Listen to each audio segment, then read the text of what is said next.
J'ai eu beaucoup de plaisir à écrire mon premier roman, L'avant-dernière chance. Alors pour mon second, Notre-Dame de Lille, j'ai voulu composer à nouveau sur les thèmes du voyage et de la découverte de soi à tous les âges. Notre-Dame de Lille, c'est l'histoire d'une femme tout en retenue, Jacqueline, qui décide un beau matin de quitter son mari, sa maison, son quotidien, pour reprendre sa vie à zéro. Mais par où commencer quand on a 73 ans ?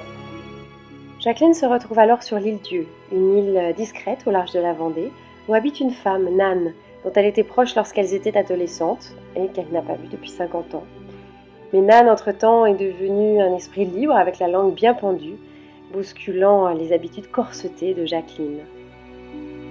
La rencontre va être décisive car malgré leurs différences, c'est Nan qui va faire découvrir à Jacqueline que pour commencer une nouvelle vie, il faut d'abord donner du sens à l'ancien.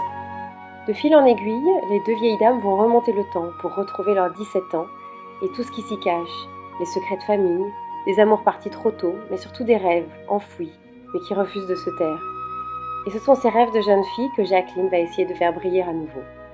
Mais aucun homme n'est une île, et mon héroïne va se trouver emmêlée dans les quêtes d'autres personnages, et la somme de toutes ces rencontres va faire que petit à petit, Jacqueline va enfin se défaire de cette chrysalide dans laquelle elle vivait depuis si longtemps.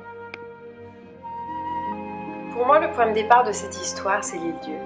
Ça fait 35 ans que j'y viens l'été, je repars toujours de l'île avec l'envie de réinventer ma vie, de me rapprocher de ce que je suis vraiment.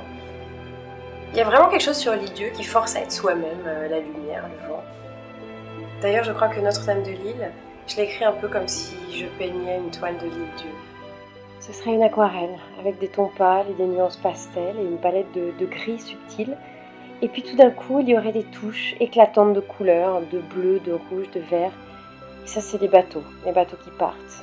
C'est les moments inspirés où on a le courage d'être soi, c'est les moments où la vie survient comme une vieille amie qui nous a manqué. Et ces touches de couleurs si minuscules, elles illuminent tout le tableau. C'est ces moments de lumière intense qui sont au cœur de ce nouveau livre.